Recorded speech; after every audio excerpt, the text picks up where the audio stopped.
Her Excellency, Mama Rachel Ruto, the First Lady of the Republic of Kenya,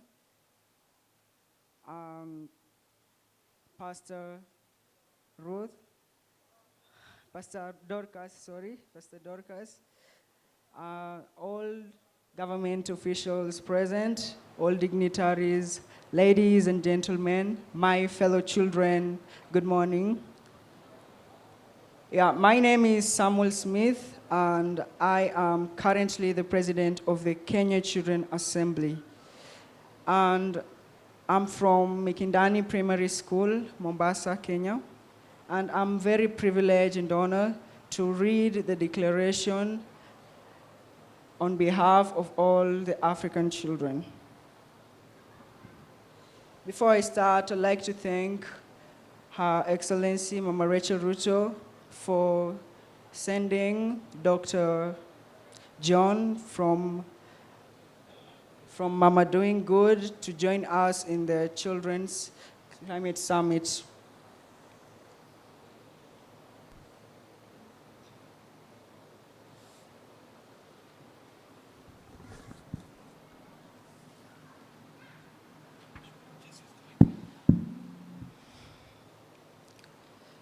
So, about 3 days ago, children, representatives from African countries, we gathered here at the Pan-African Hotel, Nairobi, Kenya, from 2nd to 3rd September 2023. And we came up with resolutions to the climate change, and I'm deeply honored to read it. Yeah. The Africa Climate Action Summit comes at the backdrop of increasing impacts of climate change in Africa. For instance, the continent has recorded extreme weather patterns such as cyclones and floods in the southern parts of Africa, drought in eastern and Horn of Africa that is threatening the lives of 4 million children, climate-induced migration in Western, Southern, and Central Africa as families move to look for a literal green pasture, leaving children behind in vulnerable situations. Even though children and young people are seriously threatened by the impact of climate change, they don't have a voice in policy formulation, debates, engagement, and decision-making processes as well. Children and young people are not responsible for climate change, yet they bear the greatest burden of its impact. The Children Climate Summit was organized to contribute towards the formulation of child sensitivity climate change policies, action, and programs within the African continent and beyond by securing the voice and participation of children in the continental and global climate debates, especially during the Africa Climate Summit that took place in Nairobi, Kenya on 4th to 8th September 2023. This declaration and call to action has been developed by us, children representatives from across the different regions and countries of the African continent. This was done along 6 thematical groups, namely energy transition, renewable energy, and green, This was done, namely energy transition, renewable energy, and green minerals and manufacturing, sustainable agriculture, land and water, ocean use. I'm going to start with energy transition. Climate change has caused drought and floods. This has led to food insecurity and escalated harmful practices against children, including child labor, early marriage, teenage pregnancies, and led to children dropping out of school. For example, drought in West Pokot causes problems to the community because of lack of food to eat. In Uganda, displacements are common from the frequent landslides, and children are gravely affected. Recommendations are: A, the government should promote and support communities to put in place measures to protect them against adverse effects of climate change. Such measures include supporting communities to build gabions, plant trees, as well as put in place mechanisms to push those who violated established rules on environmental conservation. B, decision makers should fulfill the promises they make to the electorate, and an accountability mechanism should be put in place to track implementation of commitment. C, governments must ensure that children are meaningfully engaged at all levels of decision-making processes on climate change issues and other issues affecting them. This can be done by creating platforms for children to present their views to the leadership of their countries, like the Children Climate Summit organized with the support of CSOs. D, governments must invest in green economy and mining to address the adverse effects of climate change. The next is renewable energy and green minerals and manufacturing.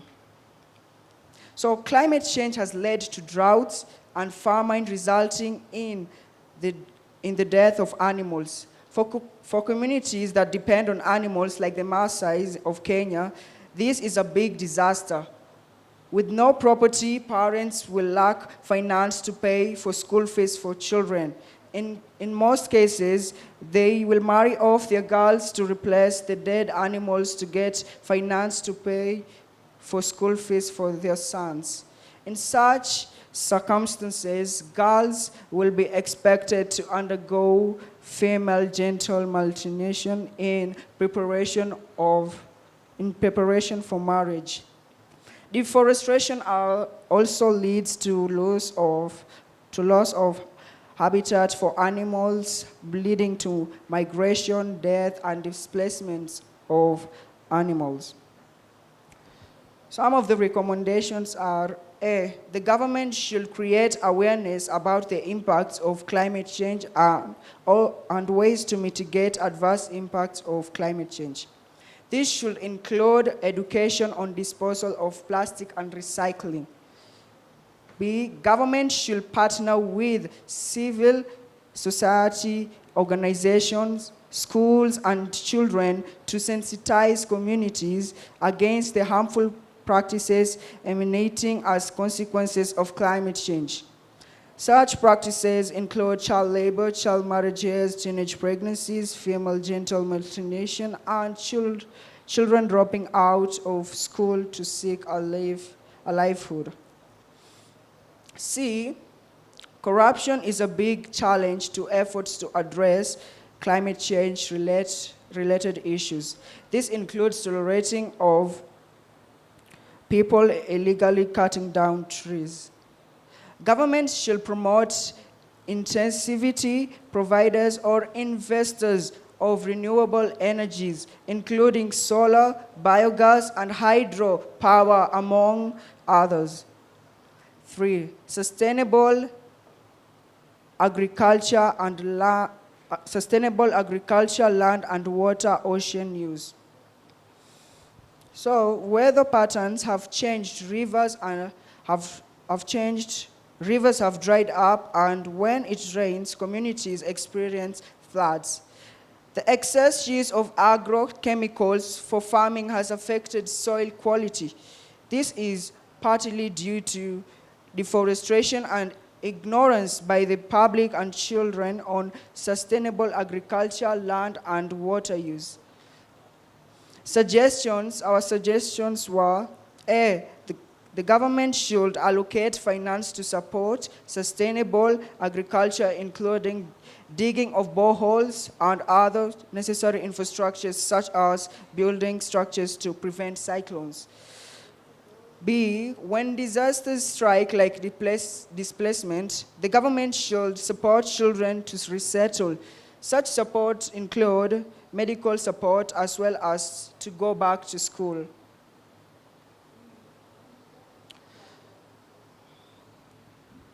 C, the government should partner with CSOs to improve knowledge and knowledge levels of communities and sustainable agriculture, land and water use. D, the focus should be on rural communities which are disproportionate, sorry for that, affected by climate change. E, the government should promote planting of fruitful trees as well as consumption of fruits. This way, we will be promoting our health as well as promotion of forestation. F, put land back into use, especially the land which was formerly in a mining area.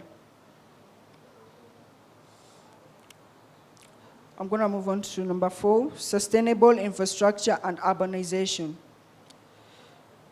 Due to climate change, there is shortage of water within the families, communities, and in schools because of heat waves, storms, floods, and droughts.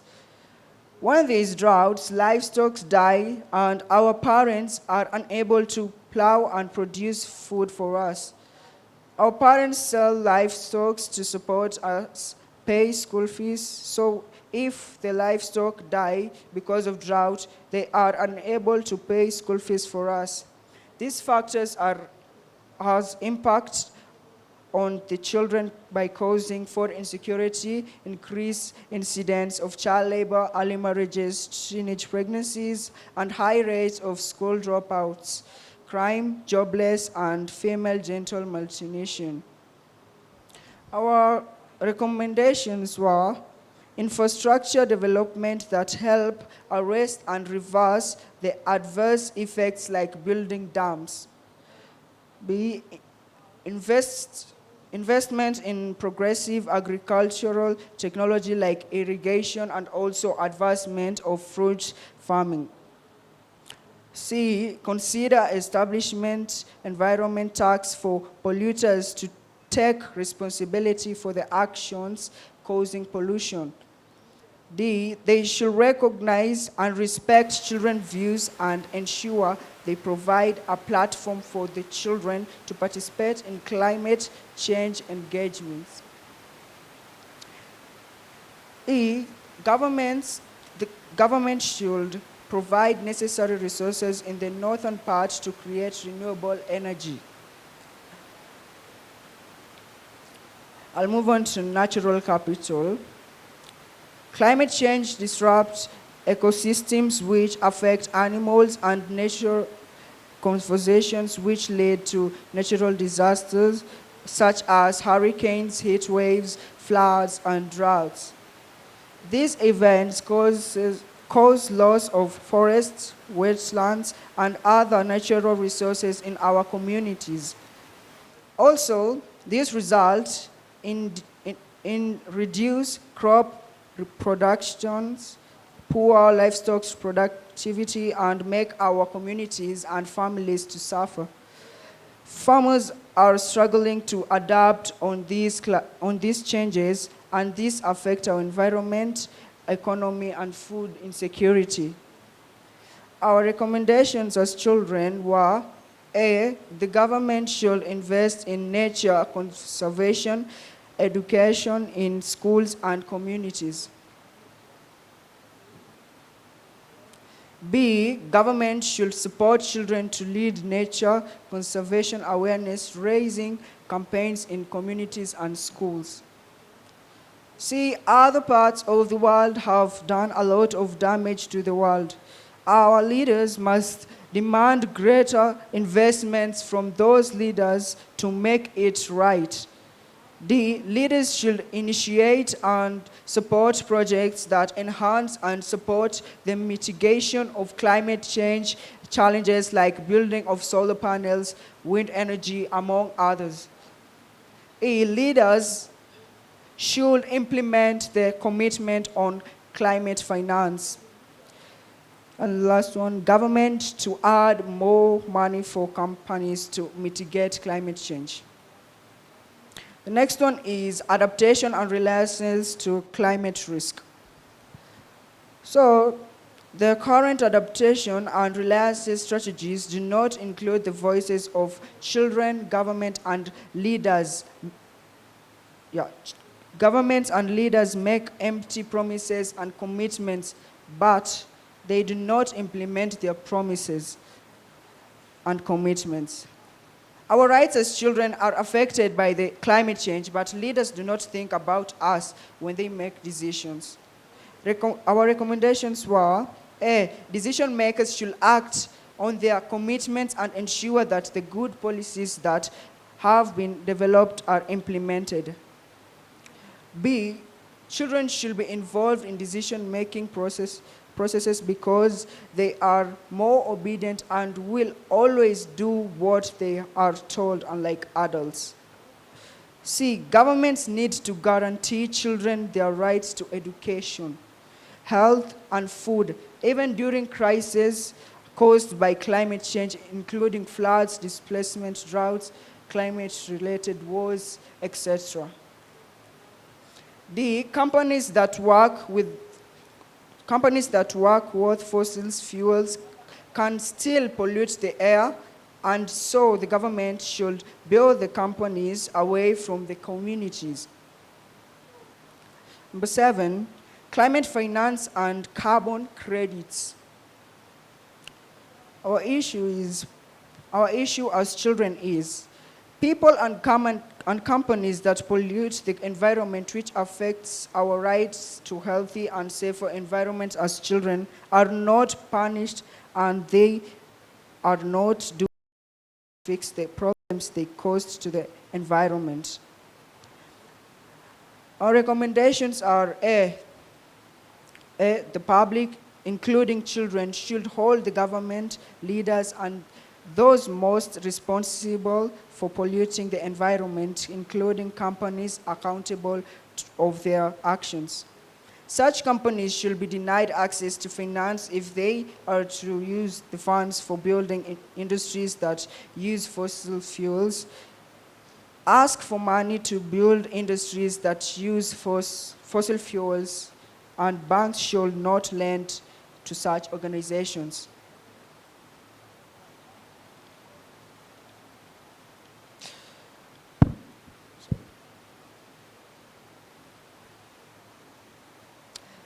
Government should put in place the Climate Finance Act, a law which will hold companies that use fossil fuels accountable for destroying the environment. The act should penalize companies that use fossil fuels and incentivize people that are using renewable energy. C, African leaders should demand compensation from leaders from other parts of the world, especially those from the West, because their countries have done a lot of damage to the world and are most responsible for climate change. This should be through finance investments or through investments in technology that will provide solutions to children's environmental challenges. The last resolution was the government to add resources for companies to create departments with their active role being reconciled with carbon footprint.